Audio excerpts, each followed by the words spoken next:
Alhamdulillah malam ini malam tanggal 28 Zulhijjah. Malam tanggal 28 betul ya? Betul. Itu versi pemerintah. Versi sebagian ulama 27. Itu bertepatan dengan haul Syekh Abu Bakar bin Salim Fakhrul Wujud radhiyallahu anhu. Beliau yang tadi kita baca wiridnya, ya kan? Yaitu sahibu wirid Syekh Abu Bakar bin Salim sahib Ainat radhiyallahu anhu. Ini beliau wafat itu bertepatan tanggal 27 Dzulhijjah. Sedikit bertabarruk dengan manaqibnya beliau. Beliau ini imam di zamannya, beliau tinggal menetap di kota Ainat. Makanya beliau kemudian dijuluki sahib Ainat. Itu saking beliau ini punya derajat yang tinggi ya, imam, Masya Allah. Sampai-sampai aulia sebelumnya hidupnya atau sebelum lahirnya Syekh Abu Bakar bin Salim, itu Ainat ini masih kota yang sedikit penduduknya masih. Itu ada sebagian orang saleh, ahlil kasfi wal ilham, itu ketika melewati kota Ainat melihat satu arah. Waktu itu masih gunung, masih kosong, datar gunung. Itu ada seorang soleh lewat kota Ainat melihat satu arah itu. Orang soleh ini berkata, satakunuz ziyarat wa satakunul qubab. Akan ada ziarah-ziarah di sini nanti. Akan ada kubah-kubah nanti di sini. Ternyata betul. Itu adalah menceritakan nanti akan ada seorang wali min awliyaillah, termasuk min aqtabi hadhil ummah, termasuk kutubnya umatnya Rasulullah sallallahu alaihi wasallam. Tinggal di situ, mendirikan masjidnya di situ, kemudian sampai wafatnya beliau dimakamkan di situ, sampai akhirnya dibangunkan kubah makam beliau. Sampai sekarang itu ziarah itu, ya Allah, Masya Allah, seperti yang diceritakan orang saleh yang dulu sebelum lahirnya Syekh Abu Bakar bin Salim lahir sudah melihat satakunuz ziyarat. Beliau termasuk orang yang derajatnya tinggi, saking derajatnya tinggi sampai beliau tawadhu'nya juga luar biasa. Itu sudah kaidah itu. Semakin tinggi derajatnya indallah ya ini ya, itu semakin tawadhu'. Nah Allah kaidahnya gitu, man tawadhu'a rafa'ahullah. Siapa orang yang tawadhu' mesti diangkat derajatnya sama Allah. Beliau itu selama bertahun-tahun sampai meninggal di masa akhir hayat beliau, sampai sebelumnya bertahun-tahun itu beliau tidak pernah duduk kecuali duduk tawarruk. Yaitu duduknya orang yang tasyahud akhir. Orang yang tasyahud akhir kalau duduk itu, nah itu tawarruk namanya. Itu beliau kalau duduk itu tawarruk terus selama bertahun-tahun sampai meninggal. Padahal ya beliau ini sampai usianya sepuh masih duduknya seperti itu terus. Baik duduk di hadapan orang yang khas maupun yang am, tetap duduknya seperti itu tawarruk. Sampai ada muridnya yang tanya, ya Syekh, tidak pegel duduknya kok gitu terus. Beliau menjawab, hakadha julus baina yadayi, hakadha julusul abdi baina yadayil malik. Seperti inilah duduknya seorang hamba sahaya kalau di hadapan tuannya, di hadapan rajanya. Beliau selalu fi hadratillah, beliau selalu di hadapannya Allah. Nah, kita di hadapannya Allah ketika Allahu Akbar, salat. Tidak ada orang salat kok melangkrik. Di hadapannya Allah Ta'ala kok melangkrik. Nabi SAW melarang, jangan salat sambil melangkrik. Soalnya orang salat di hadapannya Allah. Salat itu tawadhu di hadapannya Allah. Kita tawadhu ketika takbiratul ihram, tawadhu soalnya di hadapannya Allah. Orang kayak beliau ini, tidak cuma takbiratul ihram berakhir ketika salam, tidak cuma ketika itu. Setelah salam pun masih seperti di dalam salat. Tawadhu di hadapannya Allah ini terus.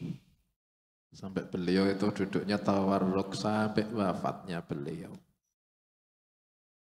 Radhiyallahu anhu. Dan beliau ini meninggalkan zikir salah satunya wirid Syekh Abu Bakar bin Salim radhiyallahu anhu.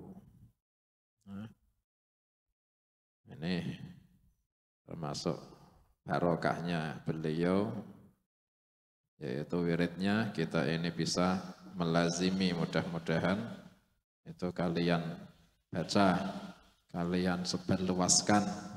Ini bukan ijazah, ini perintah dari guru saya, guru-guru kami, wabil khusus Sayyidil Habib Umar bin Hafidh radhiyallahu anhu memerintahkan kami sebarkan zikir-zikir yang beliau ajarkan, termasuk wirid Syekh Abu Bakar bin Salim itu. Yang ijazahi beliau beliau guru saya. Cuma kami diperintah nyebarluaskan ke orang-orang muslim yang mau. Nah, kalian baca itu wirid Syekh Abu Bakar bin Salim, kalian ajarkan ke orang-orang muslim. Itu sedikit dari barakah manakibnya beliau. Innallaha ta'ala yataghasyahu birrahmah wa yu'li darajatihi fil jannah wa yanfa'una min barakatihi wa asrarihi wa ulumihi في الدين والدنيا والآخرة وإلى حضرة النبي صلى الله عليه وآله وسلم. الفاتحة. أعوذ بالله من الشيطان الرجيم. بسم الله الرحمن الرحيم. الحمد لله رب العالمين الرحمن الرحيم مالك يوم الدين إياك نعبد وإياك نستعين اهدنا الصراط المستقيم صراط الذين أنعمت عليهم غير المغضوب عليهم ولا الضالين آمين. Melanjutkan taklim Qissatu kalimillahi Sayyidina Musa alaihi salam, kisahnya Nabi Musa ala nabiyyina wa alaihi salam. Kemarin keterangan tentang menolaknya Bani Israel ketika diperintah memasuki kota Ilya, nama kota itu. Kalau sekarang namanya Al-Quds. Kalau orang-orang Nasrani, orang-orang Barat, itu sekarang nyebutnya Yerusalem. Kalian jangan niru. Namanya bukan Yerusalem, namanya Al-Quds. Nah, kota ini Kudus, ini tabarruk dengan kota Al-Quds yang di Palestina itu. Di sana ada Masjidul Aqsa. Itu masjidnya, tanahnya, kotanya namanya Al-Quds.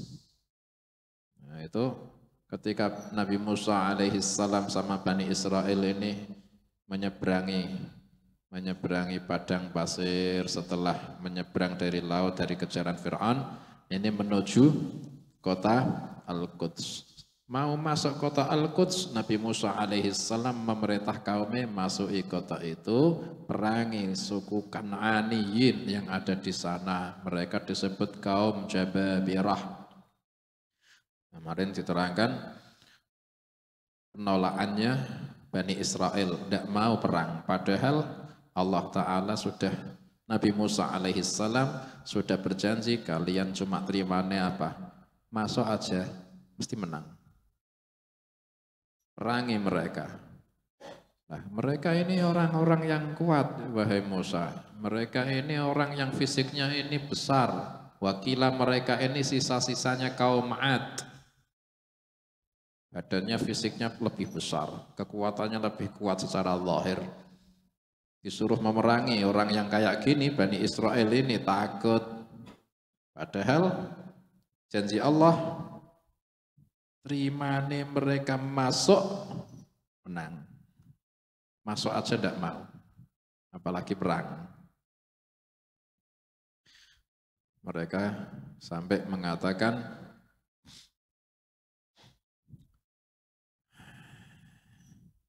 ya Musa,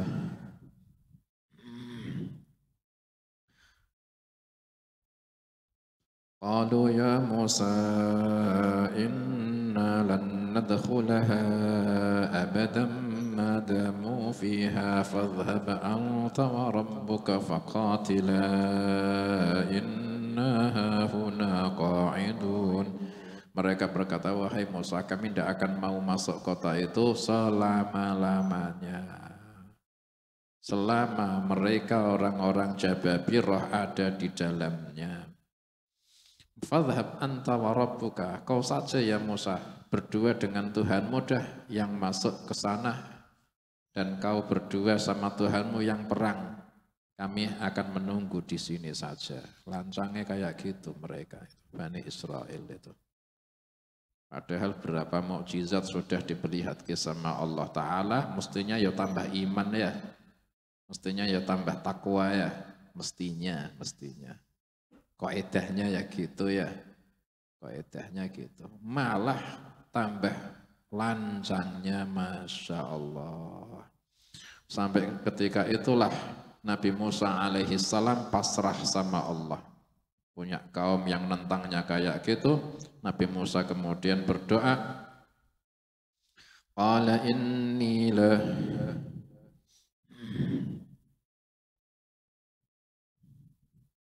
Nabi Musa alaihi salam kemudian berdoa, Qala Rabbi inni la amliku illa nafsi wa akhi fafruq bainana wa bainal qaumil fasiqin. Nabi Musa akhirnya marah sama kaumnya, mendoakan buruk kepada kaumnya. Baru ini Nabi Musa mendoakan buruk. Sebelumnya dibela terus, kaumnya salah diminta maaf sama Nabi Musa ke Allah, Allah Ta'ala ngampuni akhirnya. Sebelumnya salah lagi, Nabi Musa yang minta maaf. Kali ini Nabi Musa melok pegel, akhirnya didoake. Qala Nabi Musa berkata, Rabbi inni la amliku illa nafsi wa akhi. Ya Allah, saya tidak punya lagi kecuali diriku sendiri yang akan taat sama kau dan juga saudaraku Harun. Kami berdua saja yang bisa kami ajak taat sama kau. Selainnya kami tidak punya kemampuan lagi ya Allah. Fafruq bainana wa bainal qaumil fasiqin. Ya Allah, mohon pisahkanlah antara kami dengan orang-orang yang fasik dari golongan Bani Israel. Diijabah itu doanya Nabi kok. Nabi Musa alaihi salam dengan Nabi Harun, dengan satu pengikutnya Nabi Musa namanya Yusha bin Nun, yang bakalnya jadi Nabi penerusnya Nabi Musa, badannya Nabi Musa meninggal. Waktu itu belum jadi Nabi. Yusha bin Nun sama satu namanya Kalib bin Yufna. Itu Kalib bin Yufna ini iparnya Nabi Musa. Suaminya Maryam binti Imran. Maryam ini kakaknya Nabi Musa yang dulu ketika kecil ini waqalat li ukhtihi qussihi. Dan beberapa orang yang dan semua yang selainnya ini, semuanya ini tidak mau ikut taat sama Nabi Musa. Allah Ta'ala ijabah, qala fa innaha muharramatun alaihim 40 sanatan yatihuna fil ardi fala ta'sa 'alal qaumil fasiqin. Ada yang mengatakan qala fa innaha muharramatun alaihim waqaf.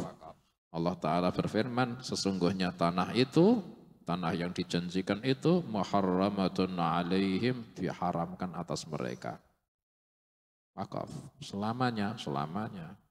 Nah ini terus arba'ina sanatan yatihuna, selama 40 tahun mereka tersesat. 40 tahun itu masa tersesatnya mereka di gurun Tih. Tapi muharramatun alaihim abadan. Wakilah muharramatun alaihim arba'ina sanah, wakaf. Diharamkan atas mereka 40 tahun, maka 40 tahun mereka tidak akan bisa memasuki tanah itu lagi. Walhasil Allah Ta'ala menghukum Bani Israel di nas sama Allah, 40 tahun mereka akan tersesat. Yatihuna fil ardi, selama 40 tahun mereka akan bingung di bumi. Fala ta'sa 'alal qaumil fasiqin, wahai Musa maka kau jangan putus asa karena memikirkan kaum yang fasik-fasik. Ini hukuman hebat ini. Hukuman kok 40 tahun ini tidak ada umat dihukum sama Allah Ta'ala di bumi selama lamanya seperti ini, 40 tahun. Akhirnya setelah itu betul Nabi Musa kemudian tidak mau memikirkan seperti memaksakan ketaatan, ini sudah pasrah sudah. Yang dilakukan Nabi Musa sekarang alaihissalam mengajak kaumnya itu yang jumlahnya berapa? 600.000 orang, banyak. Itu mengajak kaumnya kembali karena tidak mau masuk kota Ilya, tidak mau masuk kota Al-Quds, diharamkan sama Allah, ya sudah tidak akan bisa masuk. Akhirnya Nabi Musa alaihissalam kembali, kemudian mencarikan tempat yang bisa untuk menetap Bani Israel. Akhirnya ketika kembali sampai di Gurun Sinai. Ketika kembali sampai di Gurun Sinai itulah Nabi Musa alaihissalam mencarikan tempat yang layak, yang bisa dibuat menetap Bani Israel itu 40 tahun tersesat di Gurun Sinai. Sampai akhirnya ketika pagi mereka itu jalan sampai sore, akhirnya ketika sore mereka ternyata di situ lagi. Inilah tempat yang pagi tadi di sini. Ya Allah. Malam mereka akhirnya gerak ke arah yang sana giliran. Sampai akhirnya ketika mau fajar mereka sampai berhenti, ternyata di tempat yang awal mereka start. Di situ terus besoknya ke arah sana. Sampai sore jalan, ternyata sampai sore di situ lagi. Inilah yang tadi. Besoknya ke arah yang sana, sampai mulai awal malam sampai akhir malam, ternyata ketika sampai di situ lagi. Hukumannya kayak gitu, tersesat. Gurun Tih sampai sekarang masih ada.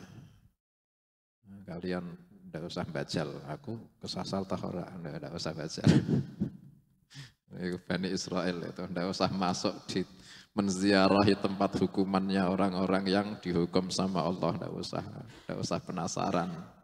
Ada di Saudi itu namanya Madain Saleh itu juga gitu. Sekarang jadi tempat wisata. Padahal Nabi SAW itu melarang kalian kalau masuk ke tempat itu sambil nangis. Atau kalau tidak bisa sambil nangis, berusaha nangis. Kalau enggak, khawatir nanti akan ketularan murkanya Allah ke orang yang dulu ada di situ. Akhirnya dihukum 40 tahun. Ketika 40 tahun itulah Bani Israel tersesat, wakilah. Seharinya itu lamanya istilah kata dirasakan sama Bani Israel itu yang di Gurun Tih 40 tahun tersesat itu, seharinya itu lamanya lebih lama lagi daripada sehari yang biasanya. Makanya 40 tahun itu ya Allah azab betul-betul itu bagi Bani Israel. Hukuman untuk mereka. Hikmahnya apa?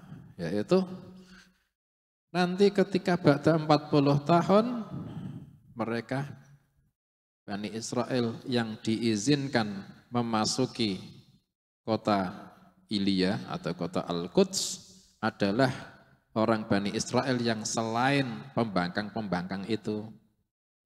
Yaitu 40 tahun kemudian orang yang dulunya membangkang itu sudah mati semua. Yang enggak mati itu siapa? Yang ketika awal 40 tahun ini mereka di bawah umur 20 tahun, maka mereka nanti pada 40 tahun mereka masih diizinkan hidup masuk di tanah yang Al-Quds itu, yang diperintahkan itu. Yang bangkang-bangkang dimatikan sama Allah Ta'ala di masa 40 tahun hukuman itu. Itu hikmahnya kenapa 40 tahun. Di situ ada satu hikmah besar sekali. 40 itu. Kenapa Allah Ta'ala kok menghukum itu Bani Israel ini 40 tahun? Yaitu karena di masa 40 tahun itu masa pergantian generasi. Tapi juga angka 40 ini punya sir. Angka 40 ini punya sir. Yaitu pergantian keadaan setelah 40 ini akan berubah. Itu 40. Contohnya nih, ini 40 tahun ini. Bani Israel yang bangkang-bangkang ini kepingin dibersihkan sama Allah Ta'ala, diganti generasi yang lainnya, ya dibiarkan aja 40 tahun. Mereka yang bangkang-bangkang akan mati semua mesti setelah itu.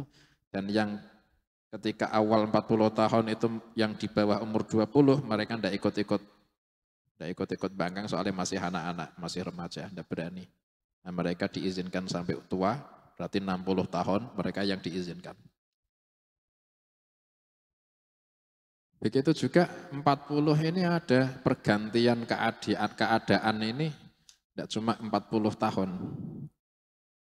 40 hari itu juga ada sirnya, 40 juga. Nabi Shallallahu Alaihi Wasallam dalam hadisnya, Inna ahadakum yujma'u khulquhu fi batni ummihi arba'ina yauman nutufah.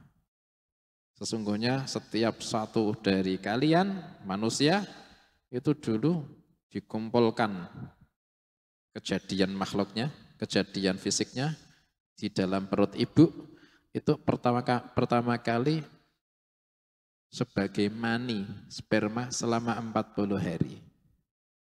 40. Tsumma yakunu 'alaqatan mithla dzalik. Kemudian setelah 40 hari berubah spermanya menjadi 'alaqah, sekerat atau segumpal darah. Mithla dzalik juga 40 hari. 40 hari menjadi segumpal darah di janin di perut ibu. Tsumma yakunu mudghatan mithla dzalik. Kemudian setelah 40 tahun berubah lagi menjadi sekerat daging atau segumpal daging. Mithla dzalik juga sama 40 hari. Kemudian setelah itu mulai tampil fisik manusia, tangan mulai dimunculkan, kaki dimunculkan, mata semuanya. Tsumma yursalu ilaihi malak, kemudian diutuskan malaikat mendatangi itu janin. Nah, kemudian diperintahkan menuliskan rezekinya, amalnya, ajalnya, beruntung atau celaka. Kemudian dikalungkan itu perintah Allah, dikalungnya di lehernya. Nah, kita tidak lihat, itu malaikat bisa baca, ini umurnya sekian, itu umurnya sekian, rezekinya sekian. Yang bisa baca rezeki, malaikat Mikael. Yang bisa baca ajal, malaikat maut. Itu 40 hari. Pergantian apa? Al-khalqu. Kejadian atau penciptaan 40 hari. Ada juga hadis lain, juga 40. Nabi Shallallahu Alaihi Wasallam bersabda, "Man akhlasa dinahu lillahi arba'ina yauman." Akhrajallahu min qalbihi ya nabi al-hikmati ala lisanih. Atau kama qala sallallahu alaihi wasallam. Siapa orang yang mengikhlaskan agamanya untuk Allah 40 hari. Selama 40 hari. Mengikhlaskan agamanya itu apa? Terserah.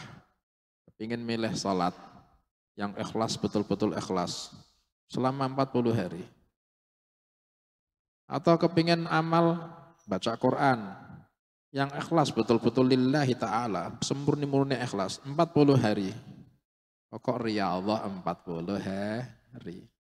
Pokok man akhlasatinahu lillah. Siapa orang yang memurnikan, mengikhlaskan agamanya untuk Allah selama 40 hari, kok berhasil istiqomah, tidak putus. Dan ikhlasnya betul-betul dijaga.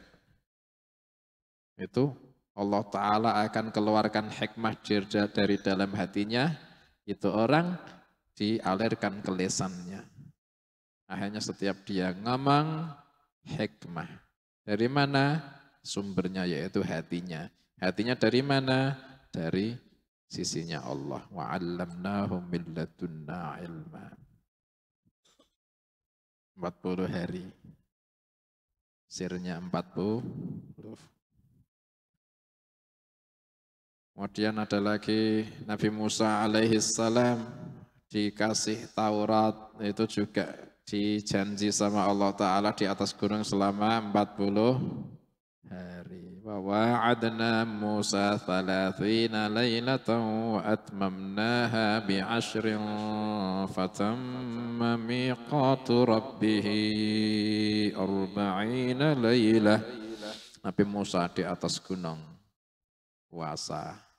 Akhirnya setelah 40 hari dikasih Taurat. 40 lagi. Kemudian orang yang membaca setelah adzan subuh, setelah qobliyah subuh, setelah salat sunnah fajar, ya Hayyu ya Qayyum la ilaha illa anta selama 40 atau 41 hari, 40 atau 41 kali. Allah Ta'ala hidupkan hatinya. 40. Kemudian apa lagi? Nabi Muhammad sallallahu alaihi wasallam diangkat jadi nabi dan rasul ketika usia 40. Nah, itu sirnya 40. Masya Allah ada sesuatu di dalamnya. Ini Allah Ta'ala juga gitu. Menghukum selama 40 tahun buat mereka orang yang menentang perintah Allah. Akhirnya setelah 40 tahun berlalu. Itu yang bisa masuk ke dalam tanah Al-Quds hanya orang-orang yang dulu tidak terlibat menentang perintah Nabi Musa alaihissalam. Nah, ketika masa 40 tahun di gurun Tih itulah Allah Ta'ala menghukum mereka. Ketika itu Allah Ta'ala tidak membiarkan Bani Israel kelaparan, tidak membiarkan Bani Israel kehausan. Ketika di gurun Tih itu sehari, 2 hari, 3 hari, sebulan, 2 bulan itu sampai 40 tahun itu Allah Ta'ala tidak biarkan. Padahal itu hukuman, mestinya hukuman ya dihukum ya. Ini masa hukuman kok ya Allah, Allah Ta'ala itu gitu. Tambah kenal kita sampai Allah Ta'ala ya. Api kok ngono ke Gusti Allah itu. Menghukum ini menghukum. Itu masih dimanja. Ketika itu Bani Israel kehausan di gurun Tih. Bani Israel kemudian berkata ke Nabi Musa, wahai Musa, kita ini haus, mintakan minuman, mintakan air kepada Tuhanmu. Kami ingin minum, kami kehausan. Diceritakan sama Allah Ta'ala.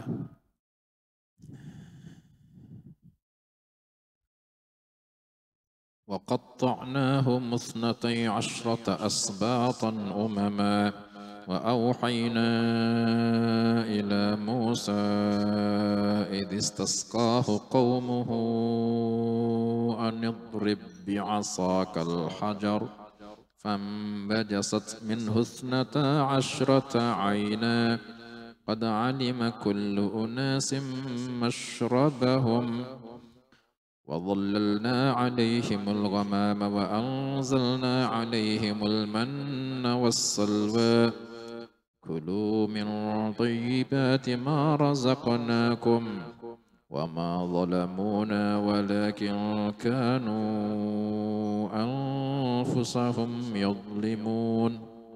Kami pecahkan, kami bagikan Bani Israel menjadi 12 suku-suku. Karena setiap suku itu dari satu kabilah, karena anaknya Nabi Yakub 12. Nah, itu dari masing-masing anaknya itu punya keturunan-keturunan sampai zamannya Nabi Musa itu jadi 12 suku Bani Israel. Ketika diguruntih, mereka dihukum sama Allah, mereka haus. Ini mereka minta minum, mereka ngomong sama Nabi Musa, beri kami minum, mintakan ke Tuhanmu ya Musa. Akhirnya Nabi Musa meminta sama Allah, ya Allah, Bani Israel minta minum, ya Allah, haus mereka. Wa auhayna ila Musa. Maka Allah Ta'ala kasih wahyu kepada Nabi Musa, anidrib bi'asakal hajar. Wahai Musa, pukulkan tongkatmu ke sebuah batu. Wakilah ada batu dibawa sama malaikat Jibril alaihi salam. Batu itu kayak batu apung, jadi ringan. Itu bentuknya seperti kotak, ya kan? Dibawa seperti kubus, ya, kotak kubus. Dibawa sama malaikat Jibril alaihi salam, berkata kepada Nabi Musa, ya Musa, kata Allah, bawalah ini batu. Kata Allah, Allah punya kekuasaan kepada ini batu dan kau punya mukjizat kepada Bani Israel dengan ini batu. Dibawa akhirnya ketika diguruntih itulah Allah Ta'ala perintahkan pukullah batu. Akhirnya dipukul. Ketika dipukul, setiap sisi, karena kubus kan, kotak ya kan, setiap sisi muncul mata air 3. Yang ini juga 3. Yang ini 3, yang ini 3. Akhirnya 12 mata air. Ketika itu munculnya air dari batu itu seperti mengalirnya susu dari apa sih namanya sih? Mengalirnya susu dari apa? Sungai, susu kok dari sungai? Dari payudara ibu. Subhanallah kan? Dengan punya Ahmad Sawu ya, ini ngaji. Punya pentil mboten? Jenengan punya pentil? Nah, punya sih jenengan. Fungsinya apa sih? Fungsinya apa? Datakon kecil. Laki-laki punya mboten? Fungsinya apa? Nek fungsinya buat perempuan jelas. Buat apa? Ngemi. Jelas. Dan jenengan laki punya pentil itu fungsinya tahu apa enggak? Buat mainan. Loh ada loh. Fungsinya ada. Cuma yang tahu ya tahu, yang enggak tahu ya enggak tahu. Ya. Nah, itu kayak gitu. Itu batu itu mengalirkan air. Sampai 12 mata air keluar.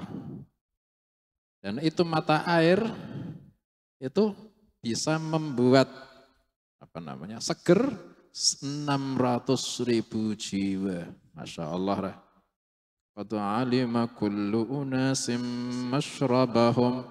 Setiap kabilah satu itu mengetahui tempat minumnya mereka masing-masing. Tidak ada yang bercampur baur. Air satu ini mengalirnya ke sana. Itu ke sana itu satu kabilah itu seger semua. Yang satu ke sana mengalirnya ke sana, yang satu ke sana mengalirnya ke sana. Semuanya kabilah ini semuanya seger. Setelah mereka itu seger cukup, batunya dipukul sama Nabi Musa alaihissalam lagi, akhirnya tidak keluar air. Besoknya ketika mereka butuh air, batunya dipukul lagi, keluar lagi, sampai seger, Setelah selesai dipukul, akhirnya bisa berhenti. Masya Allah. Mukjizat demi mukjizat dilihat terus menerus. Mestinya ya tambah iman ya. Mestinya ya tambah takwa, mestinya. Itu ketika minta air dituruti sama Allah Ta'ala. Padahal ketika itu Allah menghukum. Tapi masih memberikan air. Ketika mereka lapar, mereka ini minta makan. Ya Musa, kami ini. Ketika mereka kepanasan, ketika siang hari, wong di gurun. Gurun ini ya ndak ada pohon, ya ndak ada apa namanya, tempat yang teduh, gurun. Ketika mereka kepanasan, ketika siang, وَظَلَّلْنَا عَلَيْهِمُ الْغَمَامِ, dan kami teduhkan atas mereka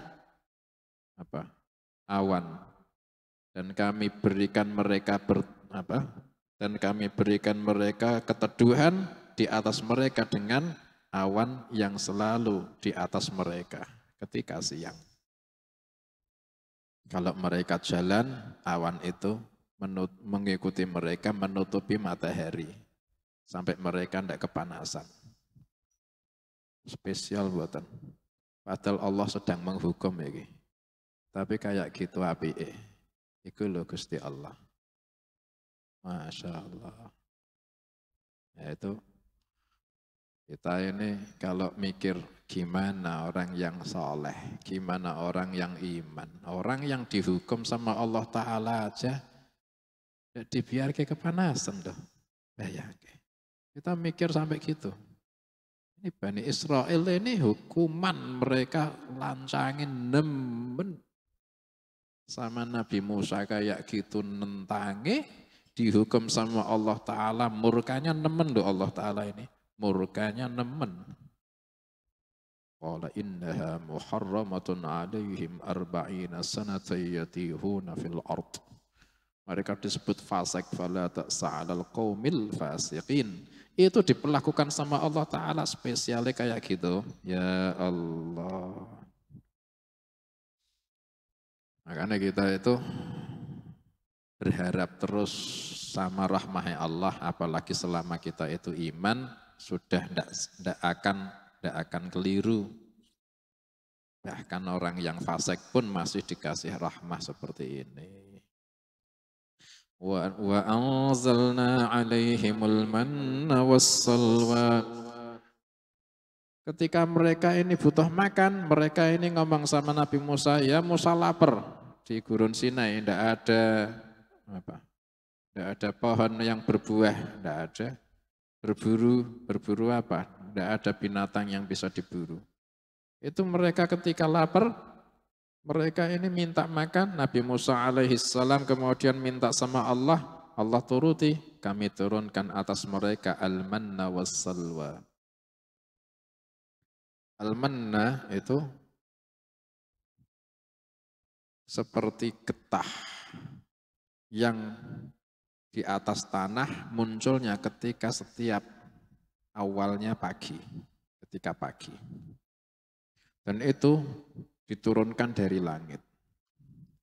Dan itu cukup buat mereka makan sehari, itu dari al-manna itu. Jadi mereka ini kalau mengambil itu, mereka ini dibuat makanan pokoknya itu al-manna. Dengan kalau ngerti orang Arab atau orang Eropa atau orang Afrika, itu kalau makan itu menu makanan pokoknya itu roti. Roti itu dari tepung. Ya. Itu makanan utamanya roti. Itu dibuat kayak jadi roti kayak gitu. Itu dikumpulke terus dimakan, itu rasanya manis kayak madu. Itu al-manna. Itu diturunke sama Allah Ta'ala di atas mereka, setiap pagi mereka bisa mengambil, itu buat menu sehari. Wassalwa, dan juga Allah turunkan as-salwa. Apa itu as-salwa? Salwa ini burung seperti kalau sekarang ini burung puyuh. Jenengan nek ngerti lah ndok puyuh. Burung puyuh. Burung puyuh ini dikirim ke sama Allah Ta'ala, buahnya terbangnya ke arah Bani Israel semua. Saking banyak sampai Bani Israel kalau nangkep cuma gini itu sudah nangkep. Cuma gini itu ketangkep. Saking banyak nemen. Tinggal akhirnya mereka menyembelih, kemudian mereka masak, mereka makan dagingnya sama al-manna, makanan pokoknya atau gandume atau rotine atau nasi nenek kita. Lawuhe daging burung as-salwa itu.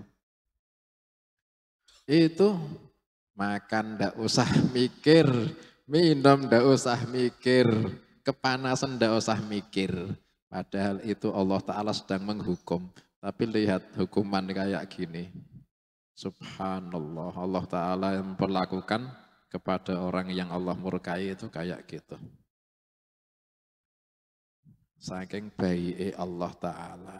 Tapi tetap mereka kayak gitu itu Allah Ta'ala ini apa ya? Allah Ta'ala ini hukum dimanja? Istidrajan. Buat mereka ini terus jadi istidraj, ditarik-tarik terus sama Allah Ta'ala. Ke dalam kebinasaan akhirnya mereka tambah-tambah. Takabur, tambah-tambah. Nentang, binasa dah, segitu aja. Dilulu. Nah, makanya hati-hati, ya, hati-hati. Kita itu ada nikmat itu wis tidak usah kesusu seneng, khawatir ya harus ada. Ya Allah khawatir kalau ini akhirnya akibatnya buruk. Nah, itu istidraj. Kita mintanya apa? Mintanya kalau ada nikmat, minta afiyah ya Allah jadikan ini barokah, afiyah fit dunya wal akhirah. Nikmat yang betul-betul nikmat. Itu Allah Ta'ala kasih kayak gitu. Kemudian Allah Ta'ala berfirman kepada mereka, Kulu min thayyibati ma razaqnakum. Makanlah dari baiknya rizki yang telah kami berikan kepada kalian. Suruh makan sama Allah. Kulu makanlah. Ini rizki yang baik ini. Yang kalian tidak perlu capek mencari. Kalian tidak perlu capek, hanya ada di dekat kalian setiap hari ada terus. Wakilah Allah Ta'ala melarang jangan sampai ada yang menyimpan untuk besok. Ketika hari itu ada diturunkan al-manna was-salwa, mereka bebas mengambil sak kenyangi. Tapi dilarang menyimpan sampai hari besok. Ada sebagian yang diam-diam menyimpan. Ditaruh di mangkok, sembunyikan. Akhirnya ketika besoknya dibuka, berubah jadi cacing semua itu. Terputus akhirnya. Akhirnya dimarahi. Jangan ada yang nyimpen. Siapa yang meragukan rezeki dari Allah Ta'ala. Tidak boleh nyimpen. Allah Ta'ala akan memberikan setiap hari, pasti setiap hari datang. Kalian ketika dikasih makan sak kenyangi, jangan mikir buat besok terus nyimpen, itu berarti meragukan rezekinya Allah Ta'ala. Ya Latif.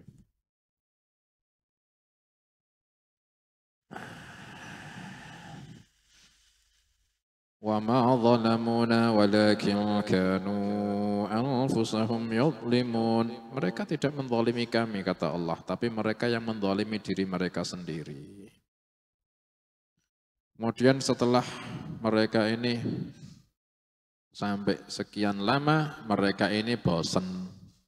Pernah mereka ini ketika makannya ini al-manna was-salwa setiap hari. Padahal itu rezeki yang baik, kata Allah, kulu min thayyibati ma razaqnakum. Ya baik. Mereka tidak capek dan itu rezeki yang thayyib. Mereka ini bosan. Setiap hari menunya tidak ganti-ganti. Akhirnya mereka ini ngomong sama Nabi Musa, wa idh qultum ya Musa lan nasbiru ala ta'amin wahidin fad'u lana rabbaka yukhrij lana يخرج لنا من بقلها وقثائها وفومها وعدسها وبصلها قال أتستبدلون الذي هو أدنى بالذي هو خير اهبطوا مصرا فإن لكم ما سألتم. Ketika kalian berkata, ya Musa, kami tidak sabar memakan satu macam makanan terus menerus. Maka mintakan sama Allah untuk mengeluarkan buat kita, untuk memunculkan buat kita, yukhrij lana mim baqliha, sayur-sayuran. Wa qithaiha, rai atau timun, qithaiha. Wa fumiha, dan juga apa namanya? Fumiha, semacam bawang putih. Wa adasiha, ada yang mengatakan kacang, ada yang mengatakan apa namanya, buat roti, gandum. Wa basaliha, bawang merah. Kami juga pengen rempah-rempah itu ya Musa. Qala atastabdiluna alladhi huwa adna billadhi huwa khair. Nabi Musa menjawab, kalian mau mengganti yang baik diganti dengan yang tidak baik tah? Nabi Musa menamakan yang baik itu al-manna was-salwa, itu yang baik. Diganti sama yang tidak baik itu apa?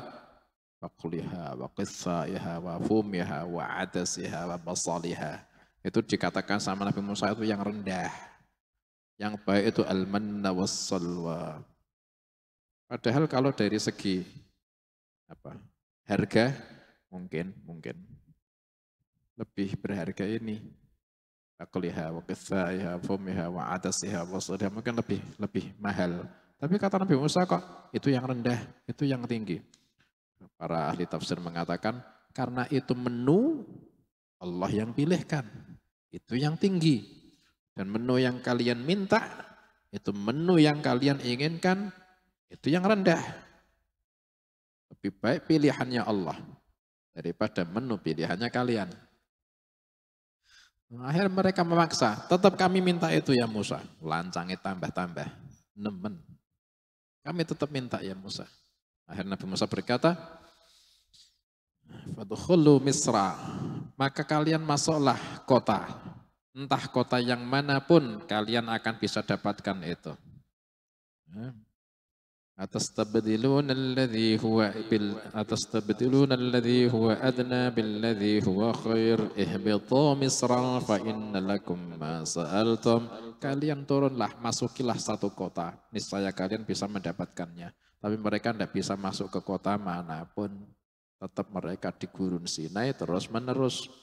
Wa duribat alaihimudz dzillatu wal maskanah, dan mereka ditetapkan untuk mereka Bani Israel kehinaan dan miskin. Para mufassirin mengatakan kehinaan itu yang ditetapkan Allah Ta'ala melazimi Bani Israel itu, ada yang mengatakan kehinaan ditolak dimanapun. Kecuali harus bayar jizyah. Kalau tidak mau, tidak akan diterima dimanapun. Sekarang seperti itu betul. Mereka kemana-mana ini tidak disukai. Mereka pernah kemana, masuk kota mana, tidak disukai. Mereka kepingin diterima, harus bayar jizyah, baru mereka bisa menetap di situ. Itu namanya adzillah, wa duribat alaihimudz dzillah wal maskanah, dan ditetapkan mereka itu sifat miskin, rasa fakir terus menerus hatinya. Makanya kata mufassirin, tidak kau temukan orang Yahudi yang kaya sekalipun, kecuali hatinya pasti seperti orang fakir, tidak pernah cukup. Paling harus, paling tamak sama harta. Itu hukumannya Allah buat mereka, sampai mereka 40 tahun, mereka itu di gurun Sinai.